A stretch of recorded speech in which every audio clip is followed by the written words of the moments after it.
పాక్ ప్రేరేపిత ఉగ్రవాదం నశించాలంటే పీఓకేని స్వాధీనం చేసుకోవడం ఒక్కటే మార్గమా? ముజఫరాబాద్ లో అసలేం జరుగుతుంది? ఇంతకీ ఈ పీఓకేని పీఓజేకే అని ఎందుకనాలి? ఈ విషయంలో పాక్ కుట్రలేంటి? అసలేంటి పీఓకే తెలియాలంటే మీరు ఈ స్టోరీ చూడాల్సిందే.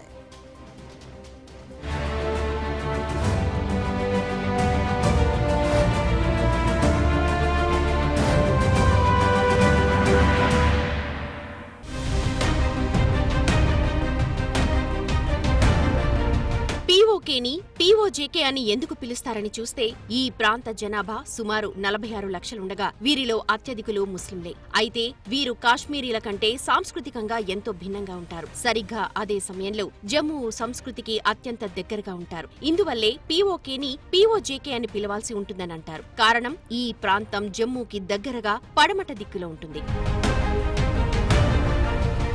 ఇక పీఓజేకే కశ్మీర్ సమస్యను రూపుమాపడానికి ఎందుకంత కీలకమని చూస్తే ఇదొక స్వయం పాలిత ప్రాంతంగా ఉన్న పాకిస్తాన్ ఆధీనంలో ఉంటుంది. అందుకే దీన్ని పాక్ ఆక్రమిత జమ్మూ కాశ్మీర్ గా పిలుస్తారు. ఇక ఈ ప్రాంతం 1947 నుంచి భారత్ పాక్ మధ్య వివాదాస్పదంగా ఉంటోంది. పాక్ ఆక్రమిత జమ్మూ కాశ్మీర్ అనే ఈ ప్రాంతం నుంచే పాక్ ఉగ్రవాదులు తమ కార్యకలాపాలు నిర్వహిస్తూ ఉంటారు. హమస్ ఉగ్రవాదులు కూడా ఇటీవల పీఓకేలో పర్యటించారని చెబుతున్నాయి మీడియా వార్తలు. భారత్ వ్యతిరేకంగా పాక్ ప్రేరేపిత ఉగ్రవాదులు ఇక్కడి నుంచే కుట్ర చేస్తుంటారని అంటాయి నివేదికలు. పహల్గాం దాడిలో హమస్ పాత్ర ఉందా లేదా అటుంచితే భారత్పై ఉగ్రవాద యుద్ధానికి అత్యంత కీలకం ఈ ప్రాంతమే. కశ్మీర్లో ఉగ్రవాదాన్ని తుదముట్టించాలంటే పాక్ ఆక్రమిత జమ్మూ కాశ్మీర్ ని స్వాధీనం చేసుకోవాలని రక్షణ రంగ నిపుణులు చెబుతూ ఉంటారు. గతంలో ఇదే పీఓకేలోని టెర్రర్ క్యాంపులపై భారత్ సైన్యం సర్జికల్ స్ట్రైక్స్ చేసిన విషయం తెలిసిందే. అయినా సరే ఎప్పటికప్పుడు పుట్టగొడుగుల్లా పుట్టుకొస్తూనే ఉన్నాయి. ఈ ప్రాంతమే కనుక భారత్ స్వాధీనమైతే ఇక పాక్ ప్రేరేపిత ఉగ్రవాదానికి దాదాపు చెక్ పెట్టవచ్చన్నది ఒక అంచనా. అందుకే అందరూ పీఓజేకే స్వాధీనం చేసుకోవాలని నినదిస్తూ ఉంటారు. हम लोग आपके साथ में रहेंगे। 140 करोड़ भारतीय वासियों आपके साथ है।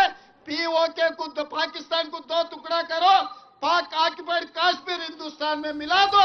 కేవలం మీడియా, సోషల్ మీడియా మాత్రమే కాదు, ఐక్యరాజ్య సమితి నుంచి ఎన్నో అంతర్జాతీయ సంస్థల వరకు దీన్ని పాక్ ఆక్రమిత కశ్మీర్ అంటారు. కానీ దీన్ని పాక్ ఆక్రమిత జమ్మూ కశ్మీర్ అనాలంటూ ఇటీవల కేంద్ర ప్రభుత్వం పిలుపునిస్తోంది. సుమారు 13,297 చదరపు కిలోమీటర్లు గల ఈ ప్రాంత స్వాధీనం సమస్త ఉగ్ర సమస్యలకు పరిష్కార మార్గంగా భావిస్తూ ఉంటారు. నాటి పివి నరసింహారావు ప్రభుత్వం 1994 ఫిబ్రవరి 22న ఒక తీర్మానాన్ని ఆమోదించారు. దీని ప్రకారం చూస్తే జమ్మూ కాశ్మీర్ భారత్ లో అంతర్భాగం. దీన్ని దేశంలోని మిగిలిన ప్రాంతాల నుంచి వేరు చేయడానికి ఎవరైనా ప్రయత్నిస్తే తీవ్రంగా ప్రతిఘటిస్తాం. సరిగ్గా అదే సమయంలో భారతదేశ ఐక్యత, సార్వభౌమాధికారం, సమగ్రతలకు వ్యతిరేకంగా ఎవరైనా కుట్రలకు పాల్పడితే దృఢంగా ఎదుర్కొంటాం. భారత్ లో భాగమైన జమ్మూ కాశ్మీర్ లో పాక్ ఆక్రమించిన ప్రాంతాలను వీలైనంత త్వరగా ఖాళీ చేయాలి. ఈ ప్రాంతాలను పాక్ దురాక్రమణ చేసింది. భారతదేశ అంతర్గత వ్యవహారాల్లో ఎవరు జోక్యం చేసుకోవడానికి ప్రయత్నించినా వారిని ధీటుగా తిప్పికొడతామంటూ భారత ప్రభుత్వం ఈ తీర్మానం ద్వారా తేల్చి చెప్పింది. 1994లో పార్లమెంట్ ఈ తీర్మానం ఆమోదించి 25 ఏళ్లు పూర్తయిన సందర్భంగా పీఓజేకేని తిరిగి స్వాధీనం చేసుకోవాల్సిందే, ఇప్పుడు కాక మరెప్పుడు అంటూ పలువురు నేతలు అభిప్రాయపడ్డారు. ఈ సందర్భంగా మాట్లాడిన జమ్మూ కాశ్మీర్ ఉదంపూర్ ఎంపీ జితేంద్ర సింగ్ పీఓజేకే ఎప్పుడు భారతదేశంలో భాగమవుతుందో చెప్పలేం, కానీ మోడీ ఉండగా అది ఎప్పటికైనా సాధ్యమేనన్నారాయన. అదే ఇప్పుడు సాధ్యం కావాల్సిన పరిస్థితి కనిపిస్తోందంటున్నారు నిపుణులు. ఇప్పుడు పహల్గాం దాడులు జరిగాయని పీఓజేకే ఇందుకు కేంద్రంగా మారిందని కాదు, కానీ గత కొంతకాలంగా ఈ ప్రాంతంలో పెద్ద ఎత్తున ఉద్యమం జరుగుతూనే ఉంది. భారత్లో తాము భాగం కాకపోవడం వల్ల ఏమి కోల్పోయారో గ్రహించినట్టు బయట ప్రపంచానికి ఎంతో స్పష్టంగా వినిపిస్తోంది. భారత్లో భాగమైనందుకు జమ్మూ కాశ్మీర్లో ఎయిమ్స్ ప్రారంభమవుతోంది. అంతేకాదు పెద్ద పెద్ద హోటళ్లు తెరుచుకుంటున్నాయి. మిలియన్ల కొద్దీ పర్యాటకులు పోటెత్తడం వల్ల జమ్మూ కాశ్మీర్ తిరిగి కొత్త కళ సంతరించుకుంటోంది. దీంతో పీఓజేకే ప్రాంత వాసులకు భారత్లో అంతర్భాగం కావడమే ఉత్తమంగా అనిపిస్తోంది. నేడు కాశ్మీరీలు ఈ ఉగ్ర దాడిని తీవ్రంగా వ్యతిరేకించడం కూడా పీఓజేకే ప్రాంత వాసులను ఆలోచింపచేస్తోంది. अपने घर वाले हुए हैं, खुदा की कसम हमने अपने घरों में आज खाना नहीं पकाया है, क्योंकि हमें लगता है कि हमारा अपना जो खून है उनका कत्ल हुआ है. हम मजम्मत करते हैं ऐसी चीजों को कि दोबारा ना हो और इस चीज़ की अभी सख्त से सख्त कार्रवाई होनी चाहिए। कल दिन में ही हमें इसका प्रूफ मिलना चाहिए एडमिनिस्ट्रेशन से कि हमें इस चीज़ में हेल्प करो, वरना हम लोग यहाँ पे कल घरों से बाहर आके यहाँ पे प्रोटेस्ट करेंगे। దానికి తోడు పీఓజేకేలోని యువత ఉద్యోగాల కోసం వలస వెళ్లాల్సి వస్తోంది. సుమారు 35% మంది యువత నిరుద్యోగులుగా ఉన్నారంటేనే పరిస్థితి అర్థం చేసుకోవచ్చు. దీంతో కొందరు ఇక్కడి నుంచి గల్ఫ్ దేశాలకు ఉపాధి కోసం వెళ్తున్నారు. కాబట్టి పాక్ ఆక్రమిత ప్రాంతంగా ఉండటం వల్ల లాభం కన్నా నష్టమే ఎక్కువన్నది వీరి ఆలోచనగా తెలుస్తోంది. ఈ ప్రాంత వాసుల్లో అధిక శాతం వ్యవసాయంపై ఆధారపడి జీవిస్తూ ఉంటారు. సింధు జలాల ఒప్పందం రద్దయితే పాకిస్తాన్ మొత్తం ఎడారిగా అయిపోతుంది. ఆహార సంక్షోభంలో చిక్కుకుంటుంది. ఆ దేశ సమస్య కూడా పీఓజేకేపై ప్రభావం చూపుతుంది. దీంతో ఈ దిశగా కూడా పీఓజేకే భారత్లో కలవడమే ఉత్తమంగా వీరు ఒక అంచనాకొస్తున్నారు.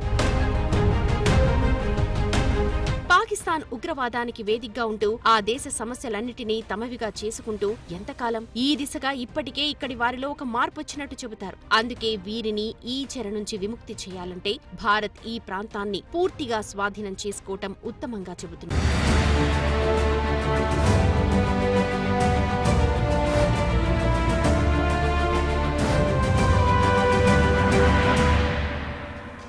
ఉగ్రవాదానికి వేదికగా నిలుస్తోన్న పాక్ ఆక్రమిత ప్రాంతాన్ని స్వాధీనం చేసుకోవడానికి గల దగ్గర దారులేంటి? భారత్ వ్యూహాలేంటి? పీఓజేకే స్వాధీనం చేసుకునే మార్గమేంటి? ఒక్క ప్రాంతం చేజిక్కించుకుంటే అది ప్రపంచ శాంతికి ఏ విధంగా దారితీస్తుంది? ఈ విషయంలో భారత్ వ్యూహాలేంటి? అంతర్జాతీయంగా లభించనున్న మద్దతు ఎలాంటిది?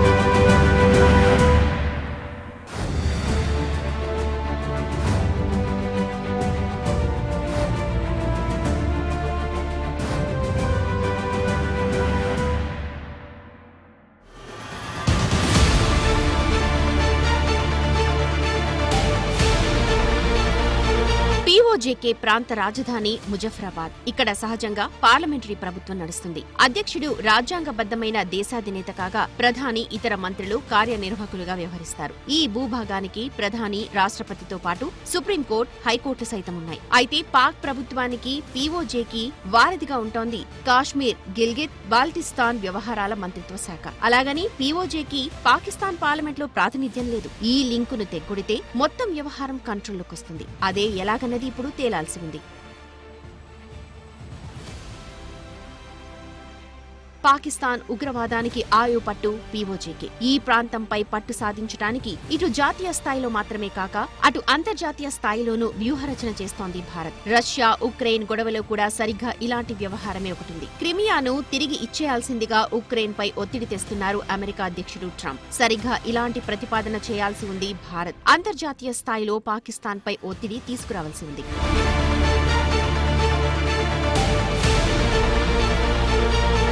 ఇక రెండో ప్రయత్నం ఏంటని చూస్తే గతంలో చేసినట్టు పీఓజేకేపై మళ్లీ సర్జికల్ స్ట్రైక్స్ చేస్తే ఇటు అమెరికా సైతం మద్దతుగా నిలిచే అవకాశం ఉంది. ఇలా కూడా పీఓజేకేని స్వాధీనం చేసుకునే ఛాన్స్ ఉంది. చైనా ఆధీనంలో ఉన్న ఆక్సాయ్ చీన్ తో పాటు పాక్ ఆక్రమిత జమ్మూ కాశ్మీర్ సైతం భారత్ లో భాగమేనంటారు కేంద్ర హోంమంత్రి అమిత్ షా. ఆర్టికల్ 370 రద్దు సమయంలో పార్లమెంట్ లో ఈ దిశగా ప్రకటించారు కూడా. जम्मू एंड कश्मीर के पीएको को आप भारत का हिस्सा नहीं मानते हो क्या?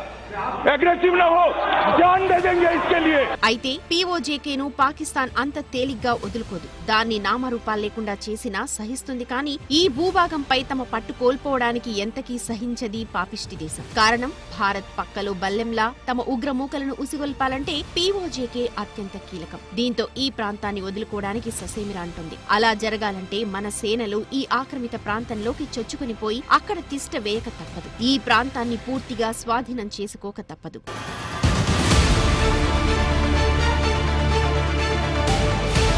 ఇన్నాళ్ల పాటు ఇందుకోసమే ఎదురు చూస్తూ వచ్చిన భారత్కు ఇంతకన్నా మించిన అవకాశం లేదు అని భావిస్తున్నారు రక్షణ రంగ నిపుణులు. కేవలం పీఓజేకే ఆక్రమణ కోసమే మనం దాడి చేస్తే ఆ అపవాదు మన మీద పడుతుంది. ప్రస్తుతం పెహల్గాం దాడితో పాకిస్తాన్ ప్రపంచం ముందు దోషిగా నిలబడి ఉంది. పలు ప్రపంచ దేశాలు భారత్కే మద్దతుగా నిలుస్తూ ఉన్నాయి. మరీ ముఖ్యంగా యుఎస్ అయితే భారత్ పాక్ ప్రేరేపిత ఉగ్రవాదం తుదముట్టించడానికి ఏం చేసినా తమ సహాయ సహకారాలుంటాయని స్పష్టం చేస్తోంది.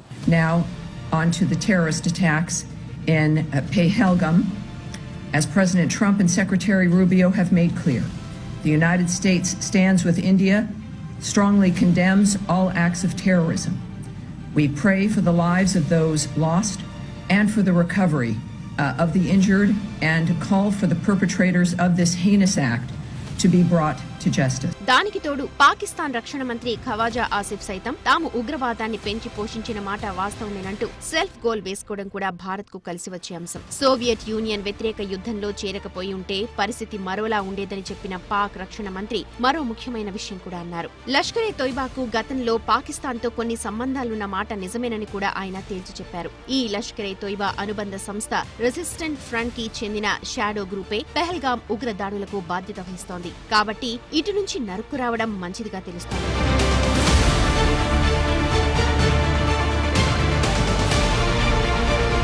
పాకిస్తాన్ ప్రభుత్వం కూడా ఉగ్రవాదంతో విసిగి వేసారిపోయింది. పాక్ మిలిటరీ, ఐఎస్ఐ, ఉగ్రవాదం ఇదొక టెర్రర్ కారిడార్. ఈ విషయంలో పాకిస్తాన్ ప్రభుత్వం సైతం ఏమీ చేయలేని దుస్థితి. ఈ మొత్తం ఉగ్ర వ్యవహారాలు పాక్ ఆర్మీ చీఫ్ మునీర్ ఆసిఫ్ ఆధ్వర్యంలో సాగుతున్నట్టు అంచనా వేస్తోంది అంతర్జాతీయ సమాజం. పాక్ ఆర్మీ చీఫ్ మునీర్ కి, లాడెన్ కి పెద్ద తేడా లేదన్న భావనలో ఉంది అమెరికా.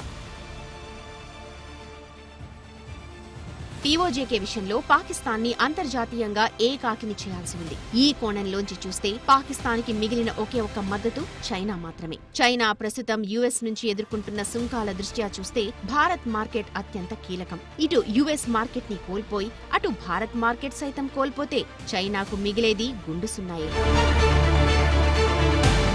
వచ్చే రోజుల్లో భారత్ సింధు నదీ జలాలు నిలిపివేస్తే ఆ దేశంలో కరువు విలయతాండవం చేస్తుంది. ఇలాంటి బలహీన మార్కెట్లను నమ్మి చైనా సాధించేది ఏదీ లేదు. కాబట్టి చైనా మద్దతు కూడా పాకిస్తాన్ కోల్పోయినట్టే లెక్క. ఇక అంతర్గతంగా చూస్తే పెహల్గాం లాంటి దాడులతో తమ ప్రభుత్వ మద్దతు కూడా కోల్పోయింది పాక్ ఆర్మీ. దీంతో పాక్ సైన్యం ఒంటరి పోరు చేయాల్సిన దుస్థితిలో పడింది. కాబట్టి పీఓజేకేని స్వాధీనం చేసుకోవడానికి ఇదే సరైన సమయం అన్నది నిపుణుల మాట. దేశ విభజన కాలం నాటి నుంచి సరిహద్దులను ఉద్రిక్తపరుస్తోన్న ఈ ఉగ్రవాదం ఊసే లేకుండా పోవాలంటే పాక్ ఆక్రమిత జమ్మూ కాశ్మీర్ ని తిరిగి భారత్ స్వాధీనం చేసుకోవడం అత్యవసరం. అదే జరిగితే ఇదో చారిత్రాత్మక ఘట్టమే అవుతుంది. ఇది కేవలం భారత్ కి మాత్రమే కాదు, ఇక్కడి నుంచి తయారవుతూ ఇతర దేశాలను కూడా గజగజలాడిస్తోన్న ఉగ్రవాద వేదిక పీఓజేకే మన పరమైతే అది మరో ప్రపంచ శాంతికి మార్గం సుగమం అవుతుందన్న మాట వినిపిస్తోంది.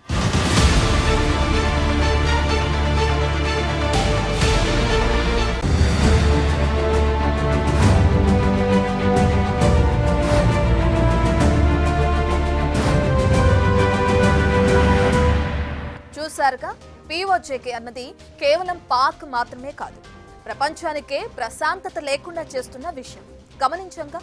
మొన్న జరిగిన దాడి కేవలం పెహల్గాం కి మాత్రమే పరిమితం కాదు. ఈ ఒక్క దాడితో ప్రపంచ దేశాలన్నీ ఉలిక్కిపడ్డాయి. యుఎస్, ఫ్రాన్స్ తదితర ఎన్నో దేశాలు తీవ్రంగా స్పందించాయి. దీన్ని బట్టి చూస్తుంటే పీఓజేకే స్వాధీనానికి ఇంతకన్నా మించిన సమయం దొరక్కపోవచ్చు. అదే సాధ్యమైతే ఇంతకన్నా మించిన ప్రపంచ శాంతి మరే